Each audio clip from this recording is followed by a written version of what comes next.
Bismillahirrahmanirrahim. Assalamualaikum warahmatullahi wabarakatuh. Selamat siang kepada Bapak Ibu yang sudah bergabung, kepada teman-teman khususnya di Rumah Sakit Islam Namira. Pada hari ini kita ada agenda yaitu webinar ini tentang COVID ya, tentang pencegahan COVID-19 di area kerja yang akan disampaikan oleh Bu Dr. Wikan Tiasning, SPPD Finasim. Mungkin sebelumnya kita sapa dulu Bu Dr. Wikan. Ya, slide-nya sudah masuk dan nanti akan di-share sendiri ya.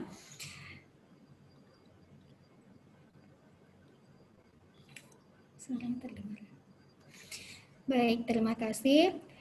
Bismillahirrahmanirrahim. Assalamualaikum warahmatullahi wabarakatuh. Alhamdulillahirrabbilalamin. Wassalatu wassalamu ala rasulillah wa ala alihi wa sahbihi ajma'in. Amma ba'du. Pada siang hari ini, sebelum kita memulai webinar kita, marilah kita sama-sama buka dengan membaca basmalah. Bismillahirrahmanirrahim. Bismillahirrahmanirrahim. Dan selanjutnya membaca kalam ilahi atau ayat Al-Quran yang akan disampaikan oleh Mas Hasan Basri. Kepada beliau dipersilahkan.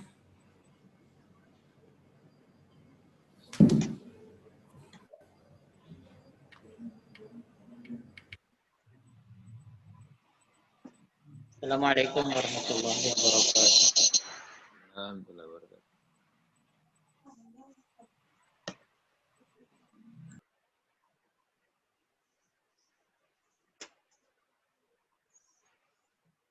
Saya izinkan saya membaca surat pendek saja.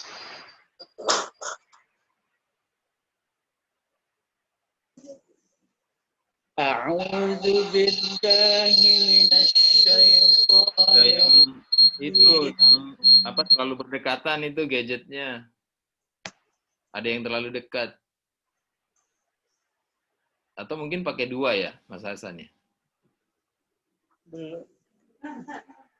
Itu punyanya. Oh, sebentar.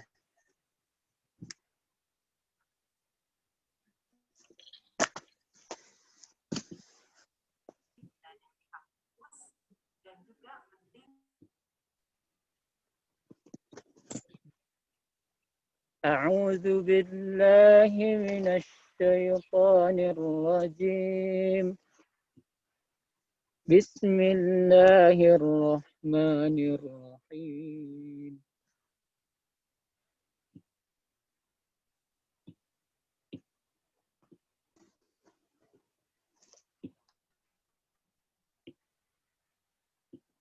Halo? Ada suaranya? Ada, lanjut.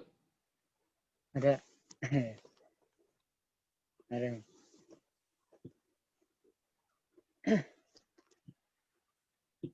أرأيت الذي يكذب بالدين فذلك الذي يدع اليتيم ولا يحض على طعام المسكين فويل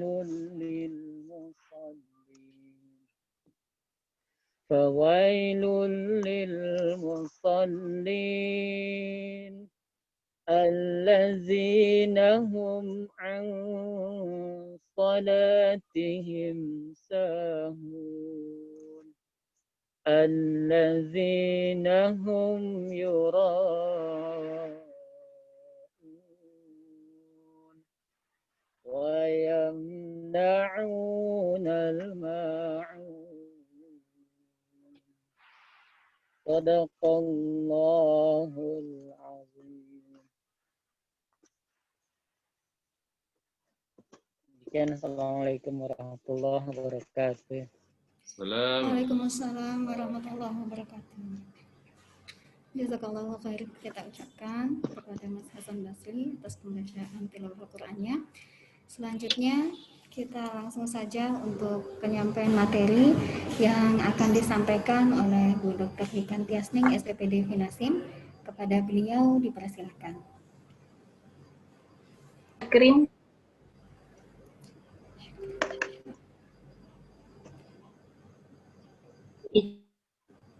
apa untuk screen?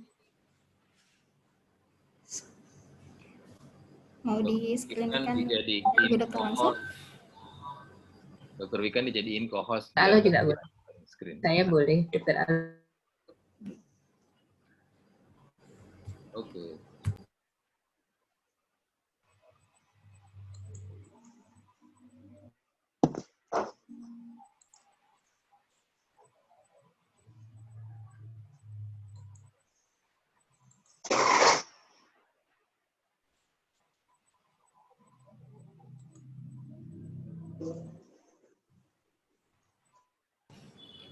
Sampun Bu Dokter? Iya, Oke. Bisa share screen langsung dari Bu Dokter. iya, iya. Maaf, salah ini.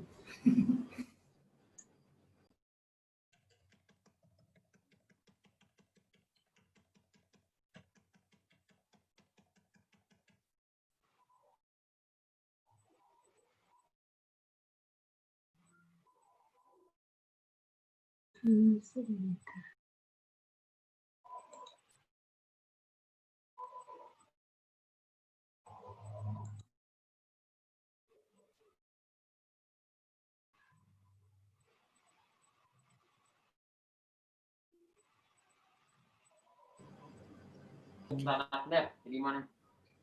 Kita sambil menunggu untuk share screen dari Bu Dokter Wikan. Dok,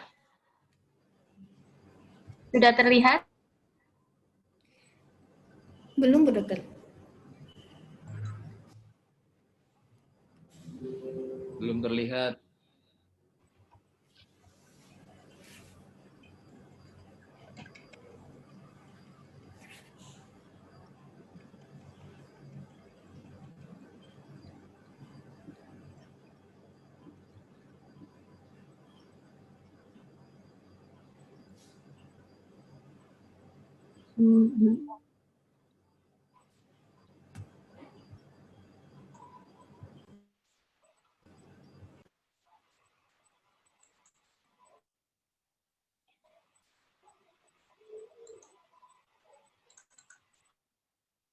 Dok, sudah terlihat? Sudah, Dok. Sudah, Dok. Sudah. Sudah terlihat? Sudah terlihat, Dok. Oh iya. Sudah, Bu Dokter, jelas. Bismillahirrahmanirrahim. Assalamualaikum warahmatullahi wabarakatuh. Waalaikumsalam warahmatullahi wabarakatuh. Pada kali ini saya bukan seorang pakar COVID ya, dari sana sini, dan tujuan dari diskusi kita sama-sama memahami sehingga nanti sebagai dasar kita untuk perilaku adaptasi kondisi COVID yang akhirnya adalah perlindungan diri itu adalah suatu pencegahan dan pengendalian infeksi, baik itu terjadi di dalam komunitas atau individu yang rentan, di orang-orang yang kuat, ya, pasien, ya, yaitu mencegah dari tertular maupun menularkan penyakit maupun di pelayanan kesehatan dan selanjutnya di masyarakat. Kalau ceritanya ya, cerita ya yang sudah kita alami itu terjadi di akhir tahun 2019 ya, terjadi kejadian di Wuhan, kita semua melihat di TV ya, sampai di lockdown total, dan pada tanggal 20 Januari bahwa infeksi, dan akhirnya Indonesia 4 Februari sudah mengeluarkan KM infeksi novel coronavirus ini sebagai infeksi yang berpotensi wabah.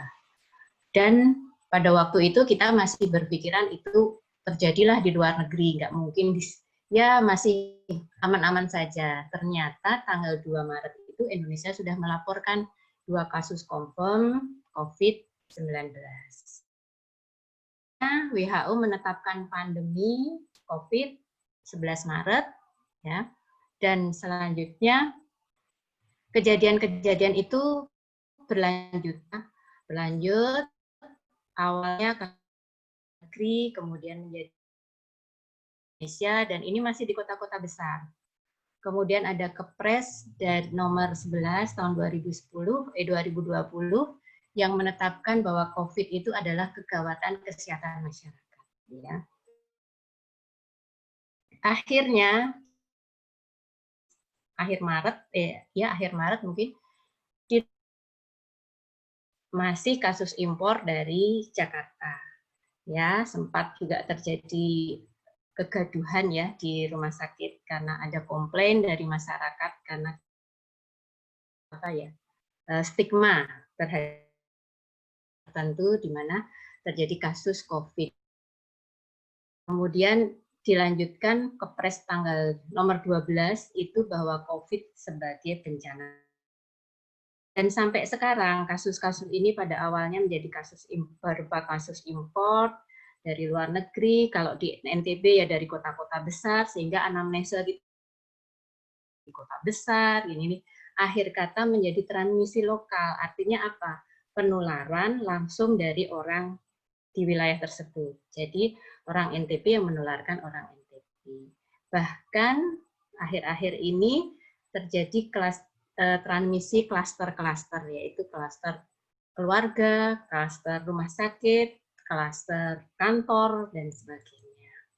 Nah, data menunjukkan bahwa ya, dan kalau kita lihat kasus itu juga kita lihat angka kematiannya.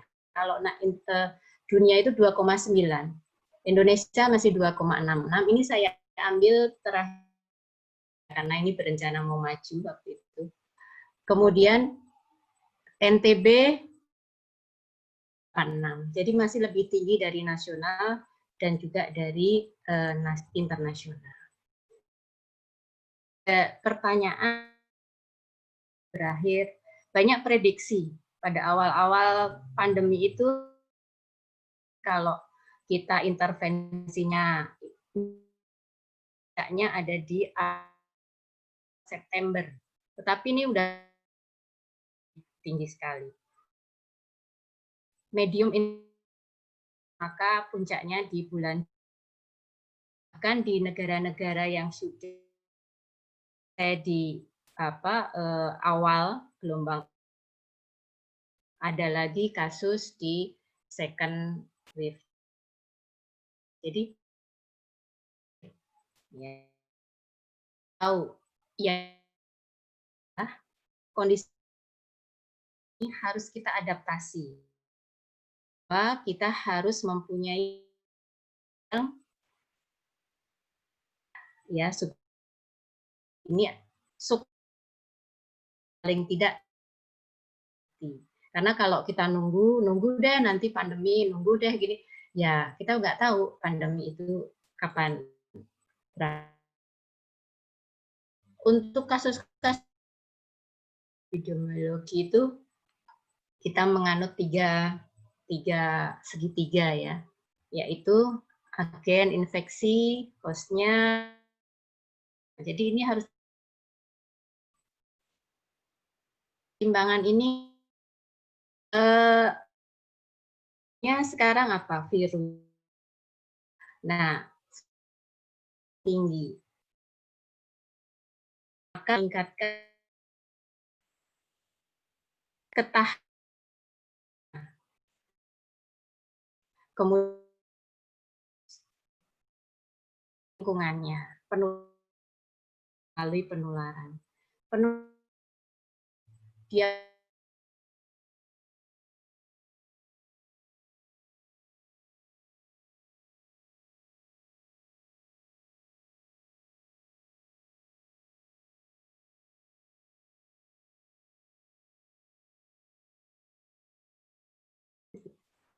Halo?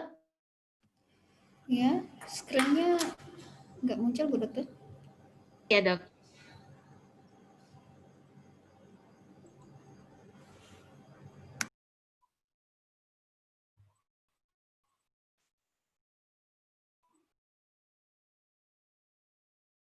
Sudah terlihat kembali, Dok.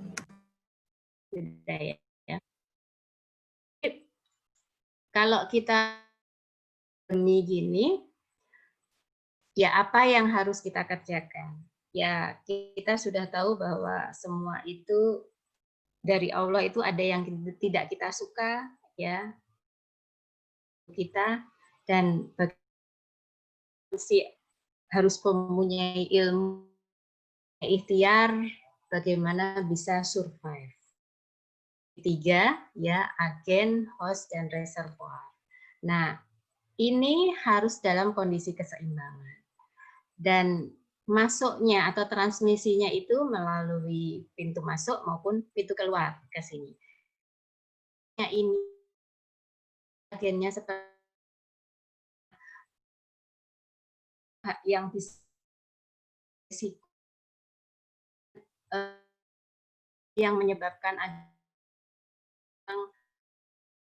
dia kan apa pintu masuknya ilmu ini harus kita ketahui dulu. Tentukan cara bagaimana kita bisa survive. Ya. Nah, kita harus tahu bahwa agennya itu jelas. Ini adalah spesiesnya Severe Acute Respiratory Syndrome related coronavirus atau disingkat SARS-CoV-2. Ya. Bentuknya seperti ini, dia mempunyai ya tonjolan kepada inangnya. Jadi virus ini hidupnya dia. Nah, tentunya intinya adalah dia jangan sampai masuk ke inang, gitu kan? Kalau dia masuk ke inang, apalagi inangnya itu tidak mampu untuk melawan, berkembang biaklah, inangnya itu mengeluarkan virus. Nah, prinsipnya seperti itu. Nah, ini SARS-CoV-2. Kok ada 2? Berarti ada yang lainnya. Memang benar. Jadi, ini SARS-CoV ada kira-kira tahun 2000. Saya awal-awal jadi internis, itu terjadi penyakit SARS. Ya, alhamdulillah tidak membesar. Di NTB waktu itu setelah kita SUP tempat perawatan. Nah, ini awal virus dari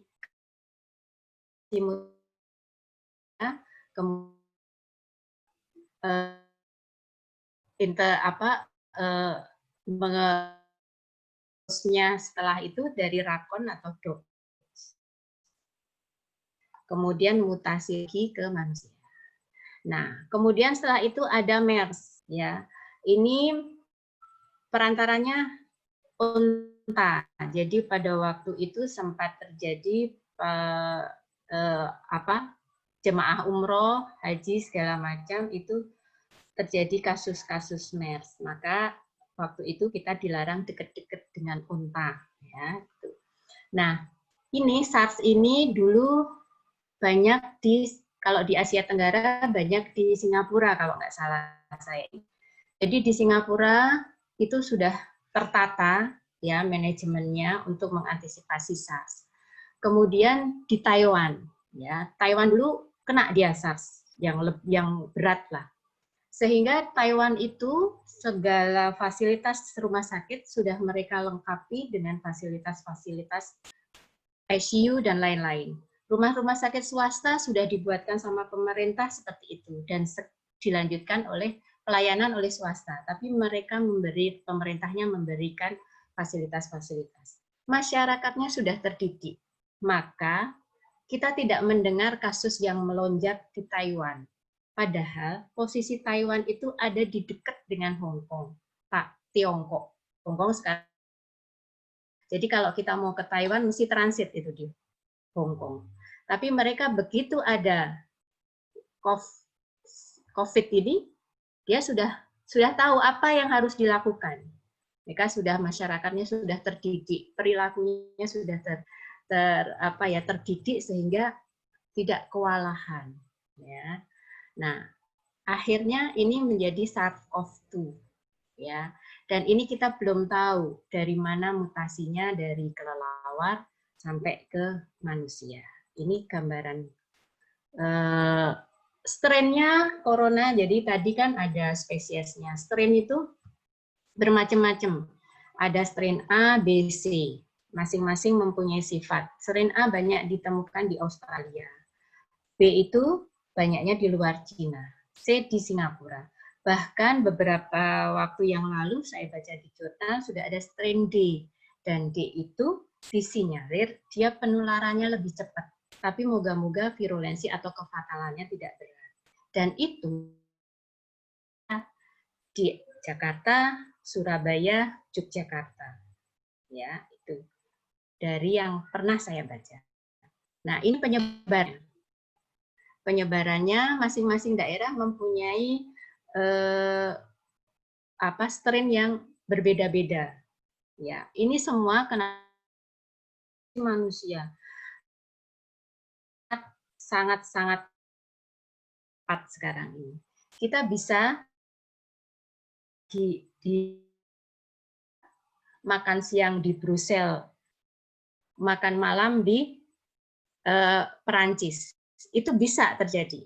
Tidak perlu naik pesawat. Saya pernah seperti itu. Naik bis. Pagi-pagi sarapan di Brussels, makan siang, malamnya sudah makan malam di Perancis. Nah, itu menggambarkan apa? Migrasi manusia itu sangat tinggi, sehingga resiko penularan juga akan sangat tinggi. Nah, beberapa jurnal mengatakan bahwa virus ini mempunyai sifat-sifat. Kita harus tahu virus itu sifatnya. Ke daerah-daerah yang basah.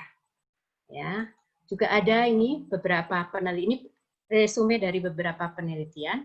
Ternyata dia bertahan di aerosol 3 jam, tetapi penelitian yang terbaru ada yang mengatakan 8 jam.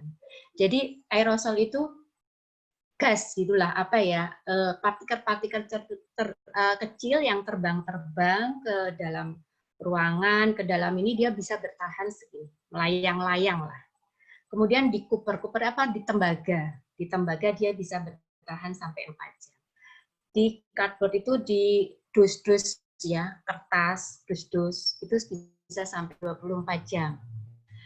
Yang lama di plastik sama stem bahan ini dia bisa bertahan 2 sampai 3 hari.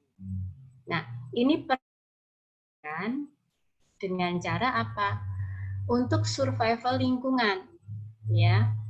Tadi dikatakan di jurnal droplet itu mengandung mukus yang basah, yang baik untuk hidupnya virus. Tapi lingkungan yang kering atau menyerap air itu buruk untuk pertumbuhan virus. Maka dengan sifat-sifat virus yang seperti ini, kita harus memperhatikan APD kita, baju kita, perlengkapan yang kita pakai. Misalnya, APD-nya harus dibuat dari bahan non-woven. Itu bahan yang tidak ditenun. Jadi kalau ditenun, itu kan kerapatan benang-benangnya itu kan tidak rapat sekali, gitu ya. Kalau bahan yang tidak ditenun dia lebih rapat. Kemudian kering, tidak ditembus cairan, mudah dibersihkan. Kalau dia punya, jadi ada disinfektannya mungkin. Jadi tidak bisa ditembus cairan. Nah, inilah bahan-bahan ini yang dipakai untuk perlindungan. Misalnya plastik, ya. Misalnya spunbun, misalnya bahan-bahan dari parasit segala macam. Nah, demikian juga adanya sifat-sifat virus ini, maka kita harus memperhatikan dalam prinsip pencegahan infeksi di fasilitas perawatan. Misalnya di zona-zona infeksi alurnya, kemudian detail urutan kerjanya dari termasuk cleaning service, tenaga medis, sarana prasarananya, ya ini harus kita perhatikan mengingat sifat-sifat virus tadi. Nah ini Dr. Winda yang berencana kita membuat ruang isolasi. Memang ruang isolasi harus benar-benar, kalau menurut saya ruang isolasi itu sangat perlu karena kita tidak mungkin tidak bisa memastikan apakah virus ini akan hilang sama sekali di muka bumi ini. Ya, gitu.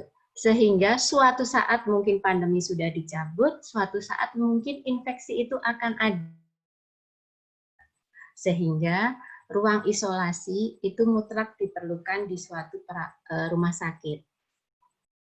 Kaitannya juga dengan tuntutan akreditasi. Nah, zona-zona ini harus tegas. Mana zona merah yang paling infeksius, zona kuning, zona hijau. Nah, pelintasannya itu harus melalui hijau, kuning, merah. Tidak boleh dari merah, kuning, hijau. Ya, itu. Sehingga pintu masuk, pintu keluar petugas pasien itu harus benar-benar diperhatikan. Ya.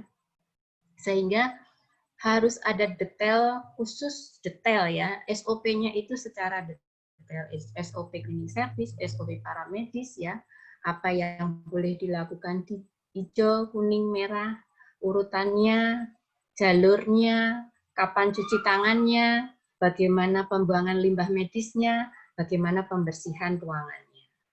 Ini konsekuensinya. Nah, tadi melihat sifat-sifat virus tadi, maka ada standar precaution, yaitu standar misalnya perawatan pasien, peralatan pasien harus didisinfeksi. Ya, penanganan peralatan perawatan pasien itu untuk mencegah kontaminasi. Ya, kan apalagi alat-alat yang dipakai, satu alat dipakai oleh lebih dari satu pasien, misalnya stetoskop, termometer. Kita ini tidak berbicara di ruangan COVID, di ruangan pasien yang ini harus tetap diperhatikan. Karena bagaimanapun juga kita tidak tahu ya. Kemudian termometer, kalau di ruangan COVID, termometer itu satu pasien satu, sudah ditaruh di situ biasanya. Di situ pasien sudah tahu cara ngetem, pasien ngetem sendiri dilaporkan kalau panas. Ya. Nah, kita saat ini belum merawat COVID, jadi ini berlaku untuk perawatan pasien pada umumnya. Bagaimana cara membuang peralatan single use yang benar, ya. Pastikan alat yang akan digunakan sudah steril dan didesinfeksi. Nah, pembuangan sampah. Kita masih harus belajar pembuangan sampah medis non-medis. Ya. Jadi mungkin nanti PPI akan keliling juga ya untuk ngecek, jangan sampai terjadi salah buang. Ya, salah buang. Kayak kalau surveyor itu kan mesti bongkar ini ya. Nah, areanya ada area hijau. Nah, area non kritis ini minimal tidak ada kontak dengan pasien, mulai misalnya di area kantoran. Cukup dengan air dan deterjen. Kemudian semi kritis, misalnya pada area dengan risiko infeksi sedang. Ini misalnya ada di poli, di perawatan, ya. Kalau area kritis adalah klasifikasi clean room, yaitu sterilisasi yang tinggi. Ini di kamar operasi, IGD, ruang isolasi, ruang perawatan kritis. Ya. Nah, ini metodenya permukaan yang luas atau lantai, dinding. Ya. Jika ada resiko kontaminasi baik darah atau cairan tubuh, maka dibersihkan dengan sodium hidroklorid atau klorin 0,5. Kontaminasi darah pada permukaan yang tidak tahan klorin, ada beberapa peralatan itu yang tidak tahan klorin. Misalnya kalau diberi klorin dia jadi nayeng itu kerusi, erosif. Nah, permukaan kecil yang sering disentuh pasien atau sering disentuh orang, handle pintu, bed rail, meja pasien, pinggiran korden. Korden itu sering banget kan orang mesti menyingkap korden. Bahkan bisa saja mengelap tangan dengan korden, itu sering kita lihat. Nah, ini harus dibersihkan dengan alkohol 70% semprot-semprot itu. Dan jangan lupa yang tidak ada di sini apa? Telepon. Ya, telepon itu sering dipakai orang ngomongnya deket ya. Masker sudah muncratan itu nempel di situ. Nah, ini harus sering dibersihkan. Gunakan metode basah ya, minimal aerosol itu yang disemprot-semprot itu. Kemudian lihat di pabrikan. Perlu pengenceran enggak, lama kontaknya, ya mesti ada etiket-etiket dari produk pabriknya. Nah, cuman mengingatkan sekali, sterilisasi, disinfeksi, cleaning atau pembersihan. Bedanya, kalau cleaning pembersihan yang membersihkan dari kotoran-kotoran yang terlihat, debu misalnya, ya. Disinfeksi yang menghilangkan sebagian. Nah, kalau steril itu sudah proses menghancurkan dan menghilangkan semua mikroorganisme yang mencemari benda dan bisa membahayakan kesehatan. Ini bisa dilakukan secara kimiawi maupun secara fisika. Nah, bagaimana cara membersihkan? Memakai sarung tangan, ya, disposable yang bersih. Kemudian bersihkan dulu permukaan dengan air dan sabun, kalau itu terlihat. Ini harus dilakukan rutin, sering, terutama permukaan yang sering disentuh. Kemudian disinfeksinya, bersihkan area dengan air, sabun, ya, bila kotor, kemudian didisinfeksi. Yang perlu diperhatikan, kan setelah didisinfeksi kan biasanya dicemprot-semprot gitu ya. Jaga permukaan tetap basah paling sedikit 1 menit. Jadi habis semprot-semprot jangan langsung dikeringkan. Ya. Tunggu dulu 1 menit paling tidak. Nah, yang perlu diperhatikan juga yang melakukan tindakan. Ya, selama mengerjakan, perhatikan APD-nya. Pakai sarung, pakai masker, ya. Kemudian ventilasi. Jadi teman-teman cleaning service, di sini ada cleaning service yang ikut. Teman-teman bisa kalau membersihkan ruangan pasien, sering saya ngingetin kalau saya pas lihat. Masuk ke ruangan pasien, membersihkan, tolong, kan Anda pakai masker. Tolong keluarga pasien dan pasien pakai masker dah. Gitu. Kemudian buka itu jendela, ya, buka pintunya supaya pada waktu di situ itu ventilasinya juga bagus. AC-nya matikan, buka jendelanya, buka ini. Ya. Nah, ini perlu dilakukan SOP yang rinci ya supaya teman-teman tidak lupa. Ya, setelah dikerjakan 2-3 kali sesuai dengan SOP mestinya sudah hafal. Nah, ini cairan-cairannya yang bisa digunakan ya, teman-teman sudah paham. Nah, tadi kita bicara tentang agen, juga menyangkut lingkungannya sedikit. Sekarang kita bicara tentang hostnya. Ya. Hostnya bagaimana? Nah, bagaimana sih virus itu? Virus itu kan masuk ke dalam manusia, dia kan ada tonjolan-tonjolan tadi ya. Tonjolan itu nanti akan menempel ke reseptor. Ya. Kemudian dia di dalam sel kita, endosom segala macam, di sini terjadi replikasi. Ya, ini kan ada virus itu, virus COVID itu kan virus tipe.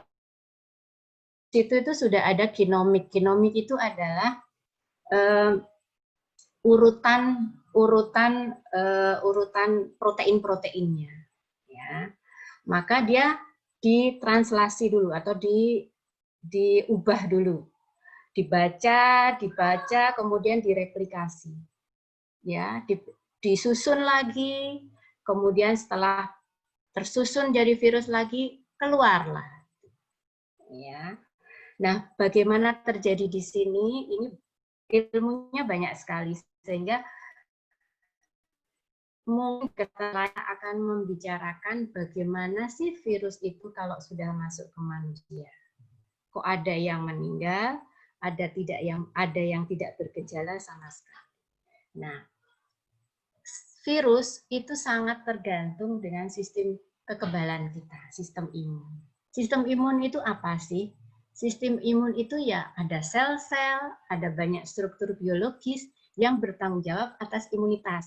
Ya. Pertahanan dari organisme untuk melindungi tubuh dari pengaruh luar dan membunuh patogen. Nah, respon imun itu namanya adalah respon kolektif dan terorganisir. Dari tadi sistem imun itu terhadap pengenalan zat asing. Jadi ada zat asing ini masuk virus tadi. Maka sistem imun ada sel-sel, ada struktur biologis yang lain-lain, maka dia akan mempertahankan itu si organisme. Akan ada respon imun. Nah, respon imun inilah yang mempengaruhi hasil akhir tadi. Ya, ini bisa kita ibaratkan kita manusia itu kan punya penalaran, punya emosi, punya macam-macam. Ada masalah nih, chat masuk ke dalamnya. Responnya orang kan lain-lain. Ada yang marah, ada yang emosional, mungkin ada yang ketawa gitu ya. Nah, ibaratnya seperti itu. Manusia itu sistem imun ada sistem imun bawaan. Itu sudah ada di dalam diri kita masing-masing. Yaitu berupa bentuk pertahanan awal untuk melibatkan penghalang. Jadi dari luar masuk ke kulit kita, kemudian ada reaksi cadangan, reaksi komplement, reaksi komponen seluler, dan segalanya. Nah, kemudian sistem imun adaptif. Jadi setelah ada itu, sistem imun bawaan berespon seperti apa, maka tubuh akan mengadaptif yang berkembang. Ini diaktifkan oleh sistem imun bawaan tadi dan memerlukan waktu. Sehingga dia mengenal nih, oh kemarin itu ada masalah set masuk dalam manusia. Langsung dia marah, gini. Ternyata miskom, gini. Sehingga kita adaptasi. Oh, kalau ada masalah seperti ini, cek cross-check dulu. Nah, itu adaptif. Adaptif manusia akan mengenal. Nah, ini sebagai dasar, ada memori imunologi namanya. Nah, ini sebagai dasar nanti pemberian vaksin. Ya. Vaksin itu dikasih dilemahkan virus. Tubuh nanti akan berespon, ya, respon. Tapi karena dia sudah dilemahkan, dia tidak berbahaya. Nah, maka akan ada memori imunologi dalam tubuh. Nah, itukah yang nanti akan berkembang menjadi kekebalan. Jadi kalau ada virus yang sama seperti itu, tubuh manusia sudah mengenal, oh ini kayak gini, tendang, gitu. Sehingga dia tidak sempat berkembang biak seperti itu. Nah ini manusia itu banyak sekali sama Allah sudah menjadi ciptaan Allah yang paling sempurna. Jadi mulai dari kulit, ya, lini pertama ada kulit, ada mukosa, ada silia itu bulu-bulu hidung, ada squamous cell, sel-sel yang ini mengelupas, ya, aliran urin mengeluarkan semua yang tidak berguna, berbahaya bagi kita. Kemudian ada limpa, ada timus itu di dada, di torak, ya, kelenjar limpa, ya, kemudian limfonodi, apendik pun itu juga sebagai sis kita, sumsum tulang, ya, ini semua banyak sekali mereka bekerja. Lini pertama tadi, kemudian setelah itu masuk ke lini kedua. Lini kedua itu diserang oleh makrosit, ada monosit, ada sel mas. Maka kenapa kalau pasien-pasien panas, saya selalu bilang, saya pernah ngomong sama, ayo hitung LNR, limfositnya, angkanya berapa, ya monositnya, leukositnya bagaimana. Nah, ini nanti kita bahas di kasus pertemuan selanjutnya. Kemudian lini ketiga ini jenderalnya, ini kita kroco-kroconya, prajuritnya, ini middle manager mungkin yang ketiga ini jenderalnya yang keluar CD4, CD8, beta sel segala macam. Ya, ini. Nah, kalau kita lihat secara spesifik dan non spesifik seperti ini, fisik tadi kan ada batuk, bersin itu adalah reaksi badan untuk melindungi, sehingga dia akan mengeluarkan, ya, mengeluarkan. Makanya kenapa kita kalau bersin ucapannya alhamdulillah, ya, ini adalah salah satunya. Oke, ya. Untuk selanjutnya nanti kita bahas ini banyak. Nah, dari CDC ternyata tadi saya kenapa ada yang rendah? Karena ada beberapa terhadap COVID ini, asma, ya, penyakit fibrokistik,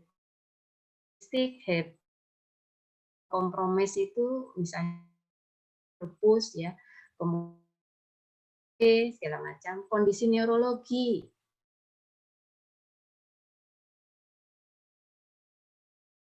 fibrosis, talasemia di tipe 1. Ini mempunyai angka mempunyai COVID. Maka apa mengantisipasinya? Satu, hidup sehat. Sehat rohani, ya. Tadi ini ayo kita yang gemuk-gemuk kan berat badannya. Ya. Puasa kayak Pak Direktur rajin puasa. Puasa gitu ya. Jadi puasa itu intermittent fasting, gula darah itu sesuatu yang tidak ada baiknya, katakanlah gitu ya. Gula darah itu menurunkan sistem imunitas kita, ya. Virus-virus dan penyakitnya cepat berkembang karena banyak gula di dalam badan kita. Nah, teman-teman yang mempunyai atau siapapun yang mempunyai faktor resiko ini, tata laksana penyakit penyertanya. Ya, ini harus ditata laksana, DM ditata laksana dengan baik, ya. Jadi dikendalikan penyakitnya ini. Nah, insya Allah di sini teman-teman masih banyak yang muda semuanya. Jadi penyakit-penyakit metabolik segala macam masih belum timbul, ya. Tetapi ingat, Anda itu tidak hidup sendiri, ya. Anda di rumah ada orang tua, ya. Di masyarakat juga banyak kasus-kasus seperti ini. Maka harus mengamankan orang dengan risiko tinggi. Caranya yaitu Anda harus berperilaku yang aman. Itu. Maksud saya, protokol kesehatan harus disiplin. Karena nanti di rumah Anda ketemu dengan orang tua, Anda ketemu dengan anak-anak, mungkin bapak-bapak ketemu istrinya yang lagi hamil, seperti itu, sehingga tata laksana atau hidup sehat, katanya hidup sehat itu olahraga semuanya dan jadi saya itu hanya ada dalam diri masing-masing. Yang siapa? Ya diri itu sendiri. Tidak ada orang lain yang bisa membahagiakan kita. Ya. Kemudian selanjutnya tentang transmisi, ya. Nah, transmisi ini lewat ini setelah dari host lewat pintu masuk dan pintu keluarnya. Nah, transmisi langsung dengan lewat air, udara, makanan, lingkungan sekitar kita, kursi, meja, bangunan, lantai, segala macam, sampah, linen, ya, peralatan, stetoskop, termometer, tensi, semuanya. Kan tadi virus itu melayang-layang di udara 3-8 jam. Kemudian dia di stainless steel dia bisa berapa hari, di plastik bisa berapa hari. Tadi. Nah ini, dia masuk melalui mukosa mulut, gastrointestinasi, ya, masuk kulit, ya, terus masuk ke dalamnya melalui kelenjar limfa maupun pembuluh darah.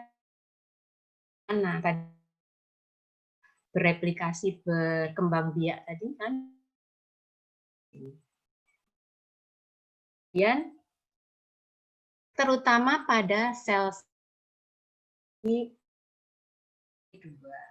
Jadi di banyak pernafasan ya C2 itu. S2 itu kayak misalnya kalau obat-obat, makanya kemarin itu ada obat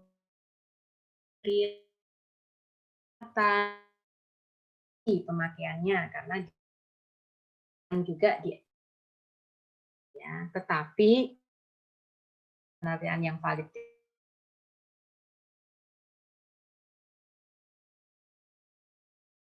dan airborne sebetulnya itu ludah,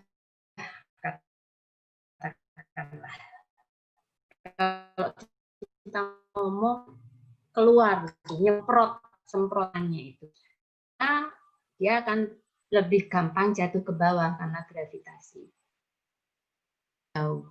Tetapi kalau airborne ini kecil, smaller, air kurang dari 5 mikron. Layang ini sehingga akan lebih jauh lagi. Nah, dibilangkan bahwa dia penularannya itu lebih ya kan sedikit, maka jarak kita satu ternyata dalam perkembangan dia diteliti jauh, maka physical distance 2 meter itu ya. Seperti nah, sekarang ini sedikit ilmu epidemiologi. Jadi ada namanya basic reproduksi number ya. Jadi gambarannya begini. Ada seorang yang sakit nih, merah. Dia kontak dengan 1 2 3 4 5 dengan 5. Ternyata 3 paketnya juga ikut, mungkin nggak apa-apa ya. 2 orang ini tidak. Maka kalau kita hitung attack rate-nya 5, yaitu 60%. Atau reproduksi number-nya 3. Nah, ini AR yang kasus kedua. 1 kasus dia menginfeksi 2, 3 aman. Maka AR-nya 2/5 jadi 4%. RO-nya 2. Nah, ini ada kasus menginfeksi semuanya. AR-nya 100%. RO-nya 5. Nah, ini gunanya untuk apa? Maka di dalam epidemiologi atau tugas dari negara itu ada tracing, ada screening, treatment, dan testing. Ya, tracing. Nah, test, treatment, tracing.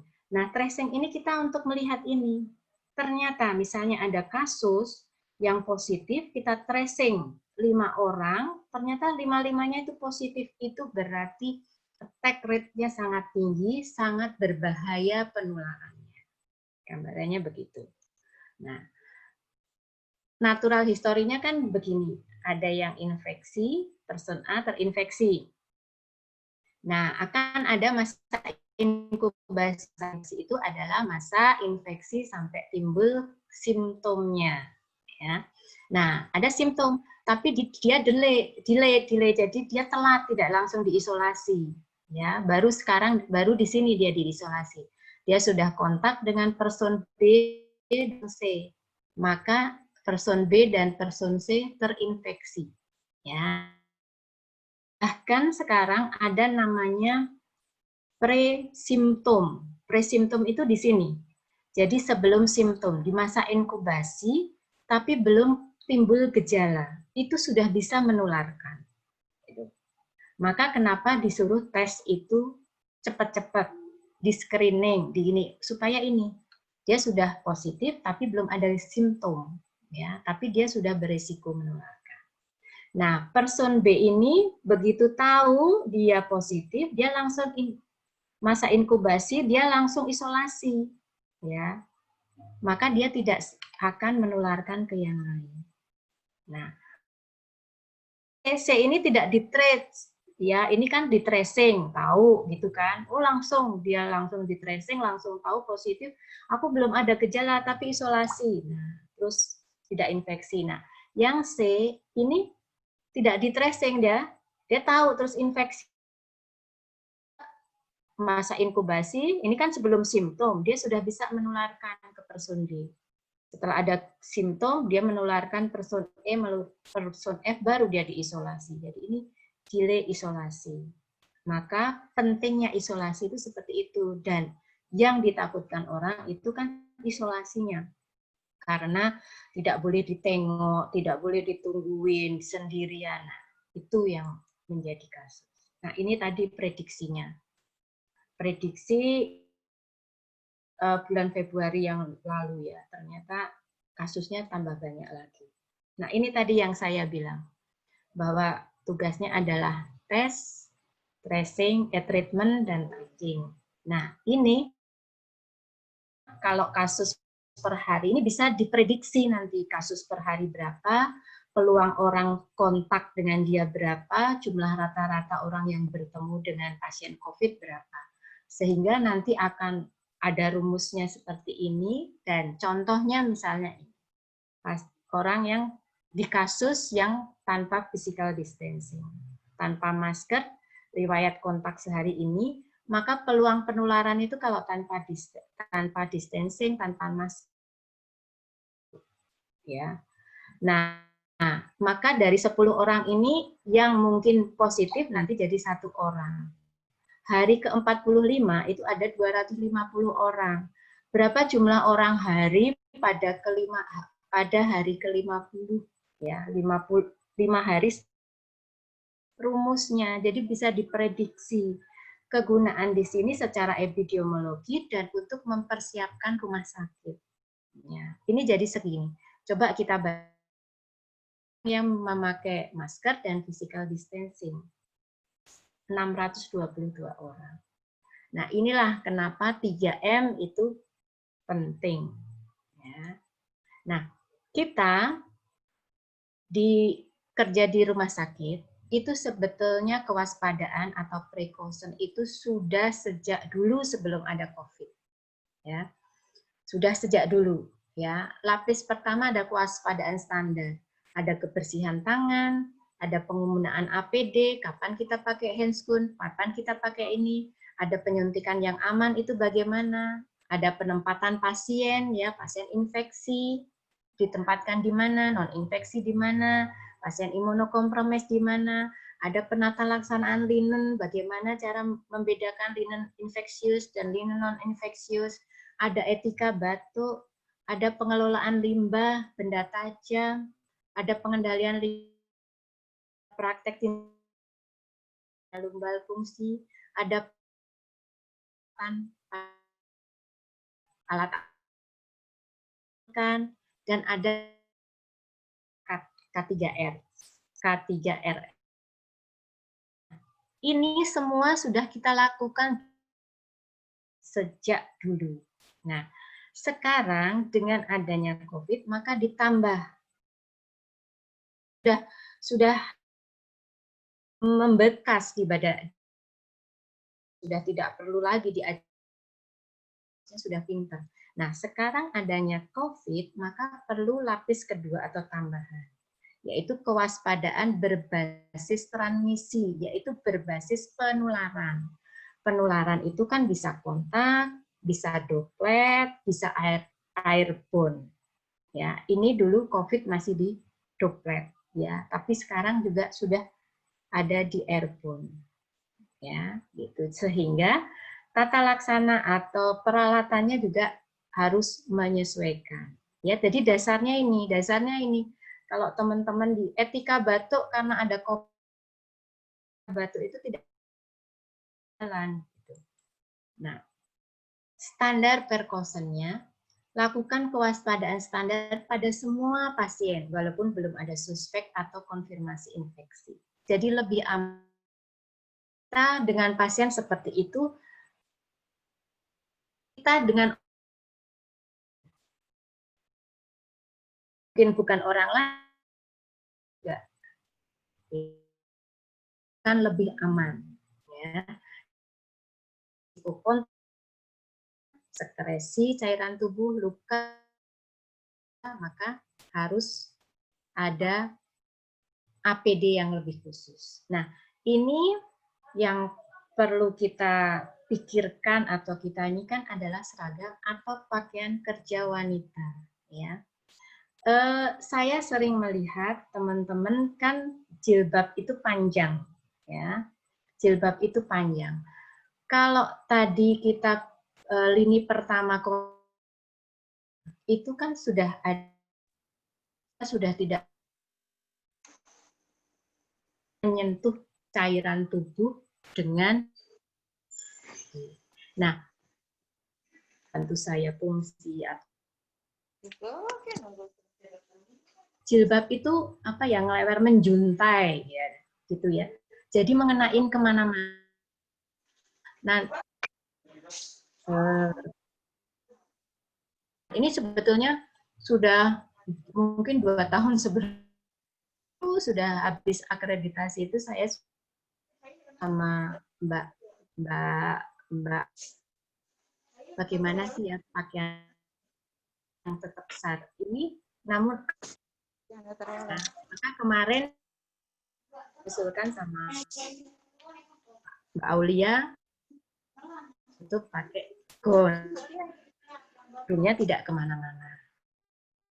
Nah, monggo nanti supaya aman.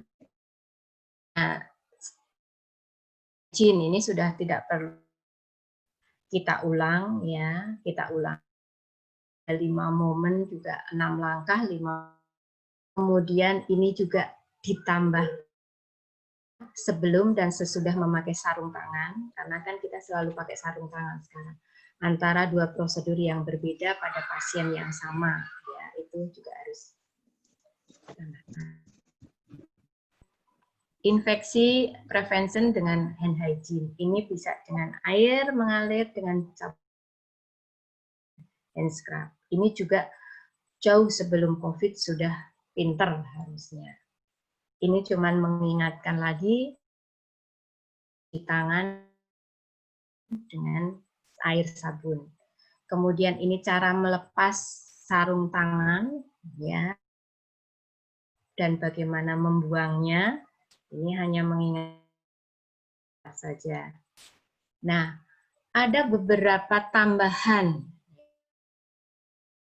Sudah tadi cuci tangan, 6 langkah, 5 momen. Nah, tambahan momen dari di era COVID sekarang ini, yaitu setelah memegang hidung, batuk, ya, bersin, ya. Kemudian setelah menggunakan atau masuk ke restroom, ya, ruang ganti baju, ruang istirahat. Karena ternyata penelitian itu, kenapa kasus-kasus tenaga kesehatan banyak yang tumbang, karena banyak terjadi penularan infeksi itu di rest area. Kemudian sebelum makan dan menyiapkan makanan, ya. Kemudian setelah kontak dengan binatang, ya. Saya suka juga harus lebih sekarang.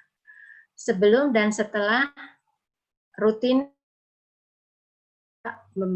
dari pasien satu, ya, terhadap pasien lain. Jadi ada misalnya pasien anak-anak itu kan ada ibunya ya, mesti ya, dia sebagai pasien, ya, gitu ya. Perhatian kita makan bersama, masih beberapa saya habis pasien juga lagi ya ya bagaimana caranya dipikirkan caranya protokolnya supaya ini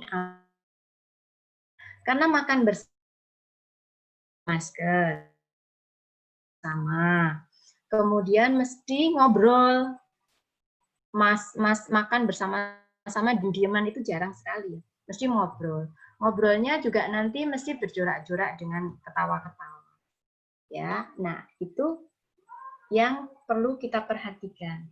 Apakah tidak boleh makan minum? Ya mestinya boleh, cuman waktunya ya mungkin tidak harus bersama-sama di tempat tertentu ya secukupnya. Jadi jangan bareng ya gantian saja kemudian didesinfektan tempatnya setelah itu ya seperti itu. Nah ini resiko kontak mukosa atau cairan tubuh ya.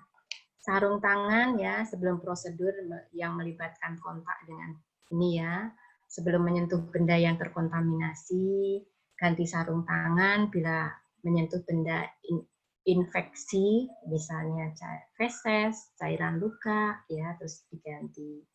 Kemudian nih sarung tangan ya goggle. Nah, ini kan tambahan ya. Kemudian gown. Nah, goggle menurut saya face shield itu kalau saya mesti selalu lihat saya memakai face shield. Saya sekarang kalau nggak memakai face shield juga nggak pede juga. Face shield itu bagi saya ya selain menghemat masker saya, ya masker saya tidak akan terlalu percikannya itu kan ada di plastik atau di face shield saya. Nah, kemudian melindungi tangan saya. Tangan saya itu gratis, pegang-pegang alis, kalau ada apa gatel gitu. Tapi kalau ada face shield, mesti nangbrok di face shield-nya tangan saya. Aman dengan face shield. Itu tetap dicuci. Selesai praktek ya saya cuci dulu pakai air sabun aja. Saya visita juga seperti dan air sabun. Nah, gown ini semprotan. Ada kita tidak merawat pasien COVID, tapi saya memakai supaya itu lebih aman lah, ada pelindungnya. Kalau teman-teman biasa memakai, saya kira enggak gitu. Ya biasaan itu kan akan baru. Nah, ini yang ketiga itu kategori kewaspadaan berbasis transmisi, berbasis penularan. Sebagai tambahan kewaspadaan standar ya. Tadi kan sudah ada kewaspadaan standar. COVID ini kita ada kewaspadaan yang berbasis transmisi. Ya, ini untuk mencegah penularan. Kategori berikut ini digunakan untuk pasien yang pasien-pasien yang memang COVID ya. COVID. APD-nya juga APD yang khusus ya. Transportnya juga harus dibatasi, peralatan perawatan pasien juga seperti tadi misalnya termometer kita ya sendirikan pasien itu. Nah, ini sangat berguna apabila kita nanti merawat pasien-pasien walaupun tidak COVID, pasien-pasien dengan transmisi, resiko transmisi ya. Airborne itu juga ya tuberkulosis ya yang diketahui atau diduga menderita penyakit yang dapat ditularkan melalui droplet nuklei kurang yang tadi itu ya kurang dari 5 mikron ya di ruang isolasi ruang pribadi ini ya tekanannya negatif pergantian udara luar ya pintunya tertutup, petugasnya menggunakan APD, yang sudah dilakukan fit test masker. Tes itu tes untuk memeriksa benar-benar masker kita itu benar atau tidak. Misalnya dengan menghirup, menghembuskan, mematikan api, gitu ya, seperti itu. Nah, ini fit test ini teman saya yang ada di Wisma di Rumah Sakit RSPAD itu memeriksa beberapa fit test. Jadi memang kalau N9 3M, dulu pernah hasilnya saya kirim ke Dokter Awan ya, beberapa masker-masker yang itu yang aspal atau tidak. Ini kalau yang tadi airborne droplet ya. Ini kalau yang droplet yang lebih dari 5 mikron ya. Seperti ini. Ya. Ini tadi sudah. Nah, Kementerian Kesehatan ini merekomendasikan beberapa jenis alat pelindung diri. Ya, ada masker bedah ya. Yang itu masker bedah itu kan lapisannya itu yang luar itu menahan air ya, percikannya air ya. Kemudian masker N95 itu harus tertutup belum ketat karena hidung kita kurang mancung ya, gitu, nggak bisa nahan, itu disarankan untuk diisolasi, di plester gitu. Kemudian pelindung wajah face shield ya.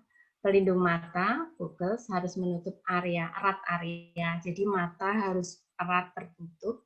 Apron bahannya plastik, bisa sekali yang bisa di-reuse. Dari Kementerian Kesehatan. Ya, dari WHO juga contoh APD di masker, pelindung wajah, tutup kepala, sarung tangan.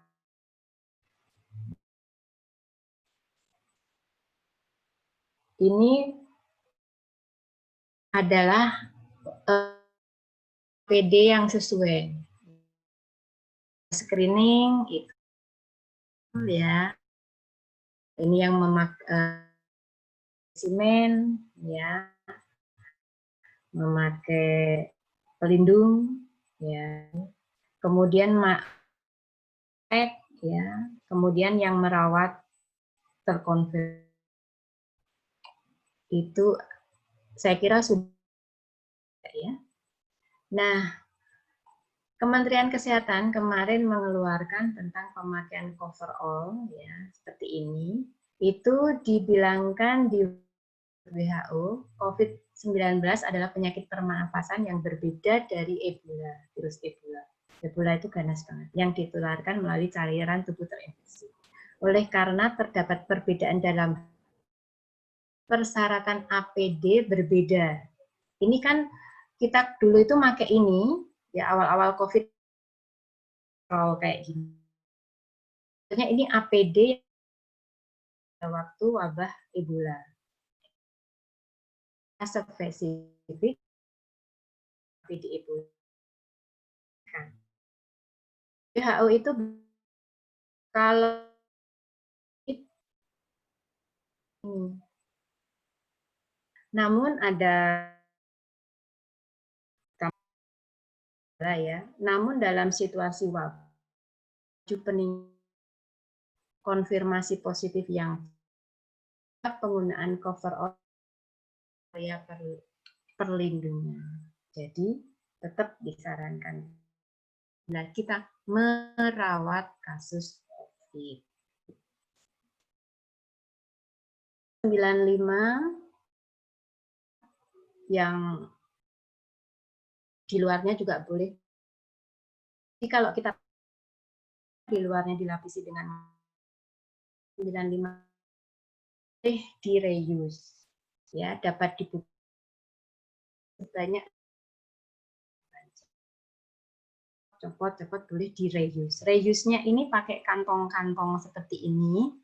Pernah saya kantong-kantong gini saya pinjem perforator itu di rumah sakit, ada perawat bangsa yang nanya, buat apa itu Bu Dokter? Reuse-nya tulisan kertas makan, ya, kertas plastik. Plastiknya itu ada di dalam. Saya ya, gitu, pakai tali rafia. Dan ada tulisannya depan. Jadi kalau depan, bagian depan, kemudian saya kasih nomor. Ini nomor berapa, tanggal berapa saya ingat. Kemudian setelah itu saya jemur di atas. Ya, saya centelin di hanger-hanger itu, saya jemur panas matahari gitu, ya sampai 5 hari gitu. Kemudian ya, ada membuat ya, Airi membuatin saya kotak sterilisasi on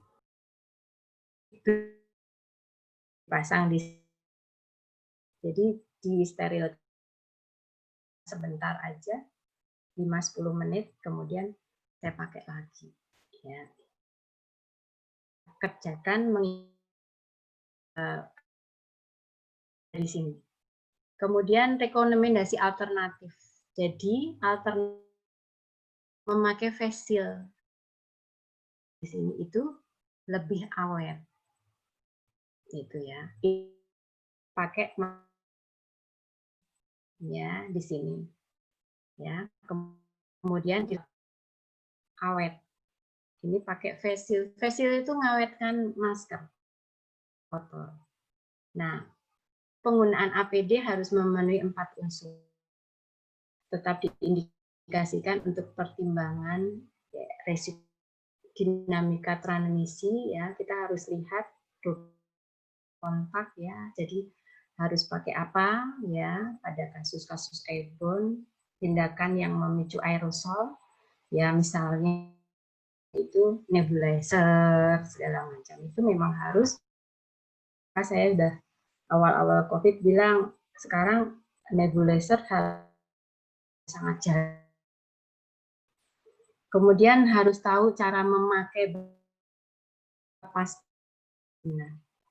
dan cara mengumpulkan apa ya ini. Nah, dan apa cara dari posting ini untuk memakai N95 yang urutan melepasnya ya, sehingga jangan ya, pentingnya pembersihan lingkungan, alat-alat medis ya. Ini juga ini untuk tindakan-tindakan ya transmisi udara. Jadi memang melakukan tindakan yang memakai itu masih hasil resumenya bahwa menurut saya pandemi itu berakhirnya tergantung dari ikhtiar masing-masing penularannya, berserah kepada Allah, tetapi harus ada ikhtiar dari masing-masing individu. Tidak bisa hanya pemerintah saja, tidak bisa hanya tenaga medis saja, tidak hanya Pak Polisi saja, tapi masing-masing individu. Dan perilaku baru merupakan cara adaptif yang akan kita lakukan rutin dan menjadi kebiasaan baru. Apakah masih ada 1-2? Perlu SOP ya, kita buat SOP yang lebih rinci ya, sehingga step by rinci, ada keseragaman semua, kemudian saling mengingatkan ya, ada yang masih lupa mengingatkan ya. Peduli jangan sampai zolimi orang lain, menularkan orang lain ke orang lain, membuat resiko tinggi pada orang lain ya, dan kunci keberanian. Jadi ini Tugasnya perawat, tugasnya dokter, tugasnya cleaning service, tapi tugas kita semuanya bekerja sama. Sebagai petugas harus menjadi contoh kesehatan dan menjadi agen perubahan di masyarakat. Kebetulan ya, itu tidak hanya tugasnya cleaning service, tapi masing-masing kita yang bekerja di kedisiplinan dalam penerapan protokol kesehatan di rumah sakit berikan untuk berobat. Jadi kalau hanya tidak boleh ya suhunya, maka di depan satpam juga harus mengerjakan hal yang sama ke setiap orang, ya. Oh ini Bu Dokter, kalau saya suhunya sama Dokter Liana lewat nggak pernah dicek tuh saya seperti istiqomah, ya. Kemudian buat semuanya itu secara rinci sehingga masyarakat akan menilai, oh di Namira itu benar-benar gini, sehingga kita aman di sana. Nah, itu adalah nilai lebih menjadi kepercayaan di masyarakat untuk bisa hadir ke rumah sakit. Saya kira dari saya ini bahwa itu adalah ya semuanya tanpa terkecuali. Demikian, assalamualaikum warahmatullahi wabarakatuh. Waalaikumsalam warahmatullahi wabarakatuh. Terima kasih banyak Bu Dr. Wikan atas penjelasan yang telah disampaikan. Alhamdulillah banyak sekali ilmu yang kita dapatkan pada siang hari ini, terutama tentang bagaimana pencegahan COVID-19 di area kerja, terutama di Rumah Sakit Islam Namira. Masih ada sisa waktu sekitar 3 menit. Apakah ada yang ingin bertanya?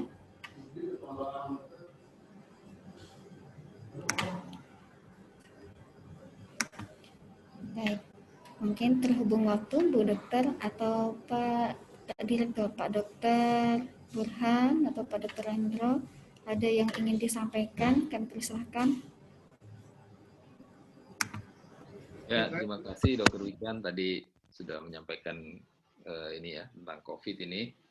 Ya mungkin yang penting bagi kita perhatikan bagaimana perubahan dalam bekerja dan kedisiplinan. Jadi setuju tadi yang disampaikan terakhir itu oleh Dr. Wikan. Kita harus menjadi contoh ya bagi masyarakat saat sudah masuk ke area rumah sakit, maka kedisiplinan tentang 3M ya, pakai masker, jaga jarak, mencuci tangan, yaitu yang bisa kita optimalkan. Nah, ditambah kebersihan di lingkungan kerja kita ya. Masih ada juga sih yang ketemu tidak bertuan, APD tidak bertuan gitu ya. Tempo hari masih ada ketemu yang belum ketahuan ini punyanya siapa gitu, padahal sudah diminta untuk memberikan identitas ya yang seperti itu. Ya karena itu semua akan dilihat oleh masyarakat dan dari situ masyarakat membangun kepercayaannya kepada kita begitu. Ya mungkin itu saya kira menggarisbawahi saja yang disampaikan oleh Dr. Wikan tadi. Terima kasih. Terima kasih banyak Pak Dokter atas masukannya. Lalu saya boleh bicara? Oke, boleh silakan Pak Dokter. Dengaran enggak? Dengaran ya? Pak Dokter Andro silakan. Yang saya berkata itu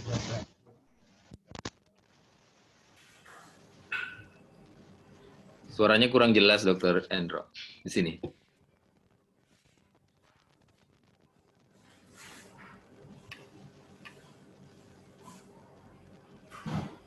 Lagi di jalan mungkin masih beliau ya. Baik, Pak Dokter Andro ini terputus ya. Baik, berhubung waktu, kita cukupkan saja sepertinya dulu untuk sesi kali ini. Semoga ada sesi berikutnya yang selanjutnya kita tunggu bersama. Jika memang tidak ada yang ingin disampaikan lagi, marilah kita tutup bersama-sama dengan membaca hamdalah dan doa kafaratul majelis. Alhamdulillahirabbil alamin. Subhanallahumma bihamdika asyhadu an la ilaha illa anta astaghfiruka wa atubu ilaik. Terima kasih banyak kami ucapkan sekali lagi kepada Bu Dr. Wikan Tiasning SPPD Finasim atas materi yang telah disampaikan, kepada Pak Dr. Burhan, Dr. Endra, dan kawan-kawan semua yang lain. Semoga kita tetap semangat, tetap saling menjaga dengan pesan yang terakhir tadi, take home message-nya ya, 3M, memakai masker, menjaga jarak, dan tetap mencuci tangan. Mungkin demikian yang dapat saya sampaikan. Kita tutup bersama. Billahi taufiq wal hidayah. Assalamualaikum warahmatullahi wabarakatuh. Waalaikumsalam warahmatullahi Terima wabarakatuh. kasih semuanya. Selamat siang. Terima kasih. Ya, terima kasih. Sama.